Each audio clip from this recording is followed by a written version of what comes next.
me tell you, I was going through a thing because I didn't listen to God. I was listening to myself. I was trying to not offend. I made a business decision that I shouldn't have made at the time. When I left the show, what I should have done is what I know is the truth. I should have gotten still. So much so that I would wake up in the middle of the night and the Bible verse that was running through my head was, they that wait on the Lord shall renew their strength.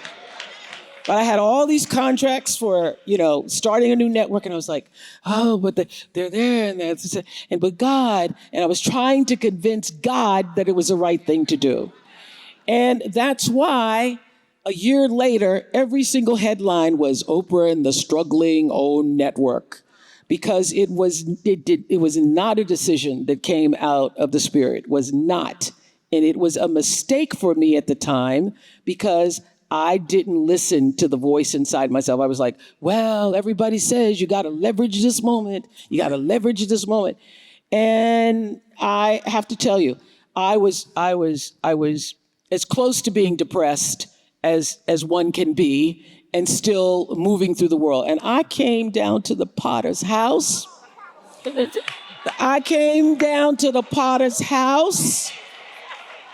And the bishop was preaching a sermon called Saving the Scraps. Now,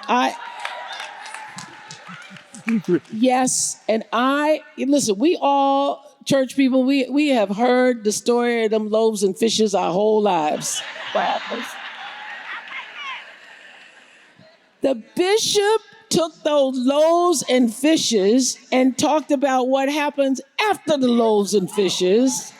Yeah. And saving the scraps, and they put all the scraps on the boat, and then when the winds and the waves came, they forgot all about what had happened earlier in the day. Right. That sermon, Saving the Scraps, turned me around and allowed me to remember all the times that God had showed up for me. So I left the Potter's house and prayed that prayer underneath my oaks and the eucalyptus. All right, God, I've been trying to do it myself. You tell me what you want me to do. Thank you for that. Yeah, thank you. Thank you. It's an amazing thing to get to a no when you are an aggressive person. Yes. You have to be an aggressive person in order to be successful, but you cannot be so aggressive that you damage yourself with your own aggression and become your own worst enemy. So I was anxious to hear what you had to say about that. By the way, it might have not have been what God dreamed for you, but you still landed on your feet pretty good before. I did okay. I did okay with that. You did okay. I did okay with that. So talk to me a minute about turning mistakes into miracles. Because you said clearly, I made a mistake, and there's not a person, there's not an entrepreneur that didn't buy the wrong building, move to the wrong neighborhood, buy the wrong product, trust the wrong person, get the wrong supplier, get the wrong delivery, and you made a mistake. But you made a mistake and turned it into a miracle by timing it out in such a way. I guess you never told me this. I'm just standing on the outside looking in the window with my nose up against the window pane, and so there's the big nose print on the center of your living room window because all of a sudden you took this mess and turned it into a miracle and worked your way out of it. And what I'm trying to do is get in your head, because until we learn to think a certain way, we will throw our hands up in a mess. Right. And go make it a bigger mess. Well, what I realized is I'd started out with this idea that I was going to have it as a spiritual, inspirational channel based on Seed of the Soul.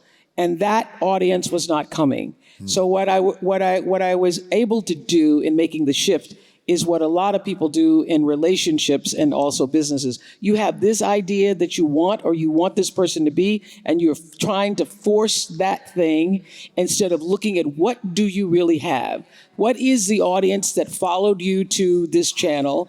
And how do you now take that base and use that base and offer that audience what they are looking for? Mm-hmm. That is what I did. I had an idea of what it should be.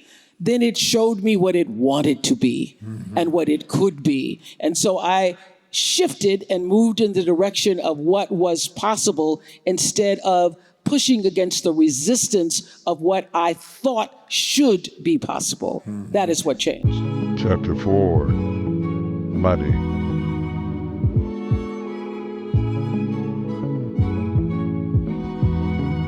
You don't run around with a lot of people. I don't. I don't. You don't see you in a big crowd of people and a bunch of girlfriends down at the mall and doing all of that. Talk to me about the social life that accommodates success, because a lot of people say they want success, and then when they start to get success, the disappointment from family, from friends, from coworkers, from neighborhoods drives them off the cliff. Can I get a witness? Yeah, can I get a witness in here? Can I get a witness? Yeah. How have you learned to make yourself happy reading a book?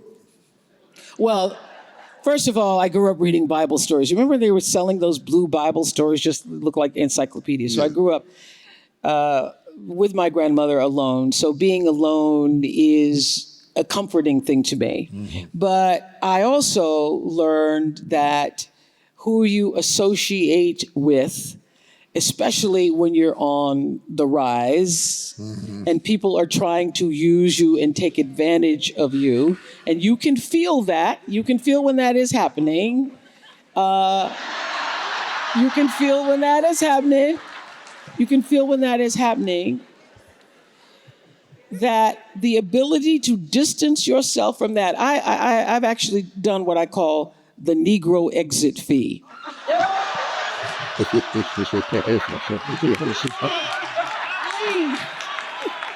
love it. I love it. I have a Negro exit fee where you have just come and you want to, because I don't believe in loaning people money. And because I know that when I loan it to you, you're not going to pay it back to me. You ain't never going to pay it back to me. Because when it comes time to pay it back, you're going to go, she don't need it. So I have given money to people that I wanted out of my life just so I could say, when you come back, I'm done. I'm done. I'm done. Now, here's the thing. And I have this wonderful school in South Africa where I've put 830 girls have graduated from the school. 690 girls have 690 have graduated from college, and I currently have 195 in college still. And all of those girls come from challenged backgrounds, because you're not allowed in the school if your parents make more than $10,000 a year. And most of the girls, on average, their parents make no more than $3,000 a year. So they come from really challenged, traumatic backgrounds, but are brilliant girls and have gone on to do, I just had a survey done last year of where all those girls are. That's why I know there's 890, 195 still in college. And what we have been able to do in South Africa is interrupt poverty, is what this study showed us. We have interrupted the cycle of poverty with these classes of girls who have gone on to become doctors and lawyers and investors and clinicians and STEM girls and every facet of the work environment these girls are now in, and have gone back into their communities and have changed what is happening in their families' lives. So that is really the blessing that God has been able to allow me to bestow upon so many other African women.